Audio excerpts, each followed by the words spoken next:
अध्याय 5 देवांकडून देवीची स्तुती, अंबिकेच्या रूपाची प्रशंसा। मेधा ऋषी सुरथाला म्हणाले, हे राजा, प्राचीन काळी शुंभ व निशुंभ या दोन दैत्यांनी आपल्या सामर्थ्याने त्रिभुवनाचे राज्य व देवांचे यज्ञ भाग हरण केले। सूर्य, चंद्र, कुबेर, यम, वरुण, पवन व अग्नी यांचे कार्यही ते स्वतःच करू लागले। त्यांनी देवांना पराजित, अपमानित व राज्य भ्रष्ट करून स्वर्गातून हाकलून दिले। तेव्हा त्या महादैत्यांनी अधिकार हरण करून हाकलून दिलेले सर्व देव अपराजिता देवीचे स्मरण करू लागले। तुम्ही संकटात माझे स्मरण केले तर मी तुमची मोठी संकटे दूर करीन, असा त्या देवीने आपल्याला वर दिला आहे, असा विचार करून ते गिरिराज हिमालयावर गेले। तेथे भगवती विष्णू मायेची स्तुती करू लागले। ते म्हणाले, सर्व प्रकारचे कल्याण करणाऱ्या महादेवीला सतत नमस्कार असो। नियमित आचरण करणारे आम्ही तिला विनम्र भावे वंदन करतो। रौद्र स्वरूपी देवीला नमस्कार असो। नित्या, गौरी, धात्री, ज्योत्स्ना, चंद्ररूपिणी व सुखमयी अशा त्या देवीला सतत नमस्कार असो।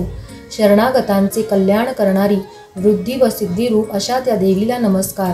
राक्षसांची लक्ष्मी, राजांची राज्यलक्ष्मी व शर्वाणी देवीला नमस्कार असो। दुर्गा, दुर्गपारा, साररूपा, सर्वकारिणी, ख्याती, कृष्णा व धूम्र स्वरूपाच्या देवीला सतत नमस्कार असो। अत्यंत सौम्य व अत्यंत रौद्र रूप धारण करणाऱ्या त्या देवीला विनम्रतेने वारंवार नमस्कार असो।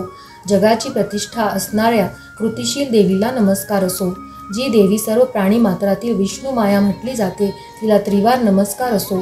जी देवी सर्व प्राणी मात्रात चेतना, बुद्धी, निद्रा, क्षुधा, तृष्णा, छाया, शक्ती, क्षमा, जाती, जन्म, उत्पत्ती, लज्जा, शांती, श्रद्धा, कांती, लक्ष्मी, वृत्ती, स्मृती, दया, स्तुष्टी, संतोष, माता, भ्रांती इत्यादी रूपांनी राहते, तिला त्रिवार नमस्कार असो।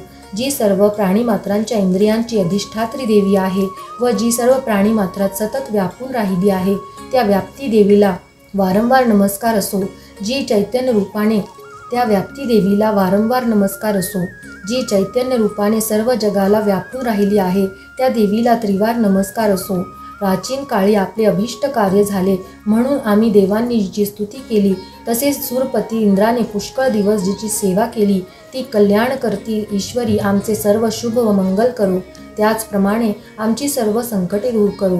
या समयी उन्मत्त दैत्यांकडून छळले गेलेले आम्ही सर्व देव ज्या परमेश्वरीला वंदन करीत आहोत, तसेच भक्तीने विनम्र झालेल्या पुरुषांनी स्मरण करताच जी आमच्या सर्व संकटांचा तत्काळ नाश करते, ती देवी आमच्या सर्व विपत्ती दूर करो। ऋषी म्हणाले, हे राजा, याप्रमाणे ते सर्व देव त्या परमेश्वरीची स्तुती करीत असताना देवी पार्वती गंगेत स्नान करण्यासाठी तेथे आली। सुंदर भुवया असणाऱ्या त्या भगवतीने देवांना विचारले, तुम्ही येथे कोणाची स्तुती करीत आहात?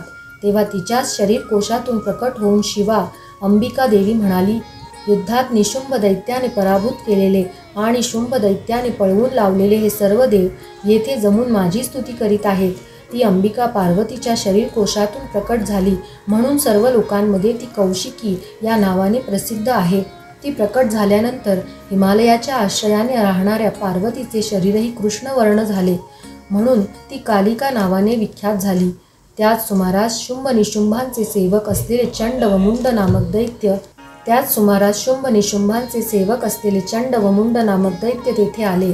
त्यांनी अत्यंत मनोहर रूप धारण केलेल्या अंबिकेला पाहिले। मग ते शुंभाकडे गेले व म्हणाले, महाराज, एक अतिशय सुंदर स्त्री आहे। ती आपल्या दिव्य कांतीने जणू हिमालयाला प्रकाशित करीत आहे। हे असुरेश्वरा, तिच्यासारखे उत्तम देखणे रूप कोणीही कोठेही पाहिले नसेल। ती देवी कोण आहे ते जाणून घेऊन तिचा स्वीकार करा। स्त्रियांमध्ये ती जणू एक रत्न आहे। तिचे सर्वांग अत्यंत मनोहर असून ती आपल्या तेजाने सर्व दिशा उजळून टाकीत आहे। हे दैत्यराज, ती अजूनही तेथेच असून आपण तिला पाहू शकता। हे प्रभो, तुमच्या घरात ऐरावत, उच्चैश्रवा अश्व, पारिजात वृक्ष, हंस विमान, कुबेराचा महापद्मनिधी, किंजलकिनी नामक कमळांची माळ, सुवर्ण वर्षाव करणारे वरुणाचे छत्र व पाश, प्रजापतीचा श्रेष्ठ रथ, उत्क्रांतिदा शक्ती, अग्निदत्त दिव्य वस्त्रे अशी त्रैलोक्यातील उत्तमोत्तम अमूल्य रत्ने आहेत। मग हे कल्याणकारी स्त्री रत्न तुम्ही का प्राप्त करून घेत नाही? ऋषी म्हणाले, हे राजा, चंडमुंडांचे बोलणे ऐकून शुंभाने सुग्रीव नामक महादैत्याला त्या देवीकडे दूत म्हणून पाठविण्याचे ठरविले। तो त्याला म्हणाला, तू हिमालयातील त्या देवीपाशी जाऊन माझ्या वैभवाचे आणि ऐश्वर्याचे वर्णन करून सांग आणि असे काही कर ज्या जोगे ती प्रसन्न होऊन प्रेमाने लवकर येथे येईल।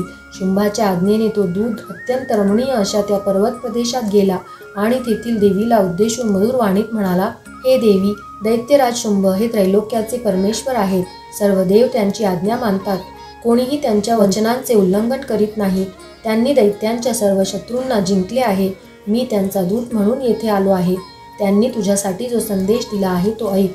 ते म्हणतात, हे सुंदरी, सर्व त्रैलोक्य माझ्या आधिपत्याखाली आहे. ते म्हणतात, हे सुंदरी, सर्व त्रैलोक्य माझ्या आधिपत्याखाली आहे. देवही माझ्या अधीन आहेत.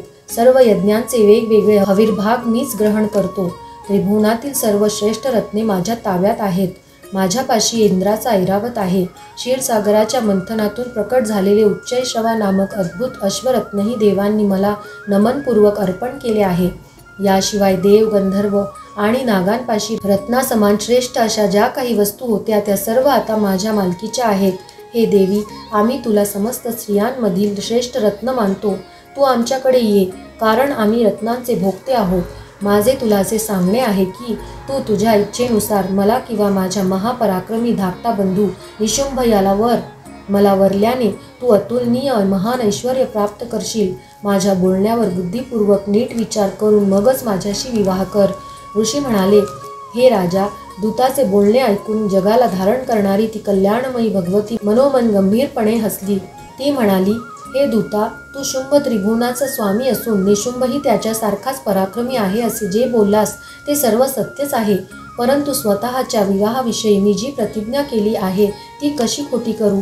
जो मला युद्धात जिंकील, जो माझा स्वपराक्रमाविषयी असलेला अभिमान हरण करील आणि जो या जगात माझ्या इतकाच बलवान असेल तोच माझा पती होईल, अशी माझी प्रतिज्ञा आहे.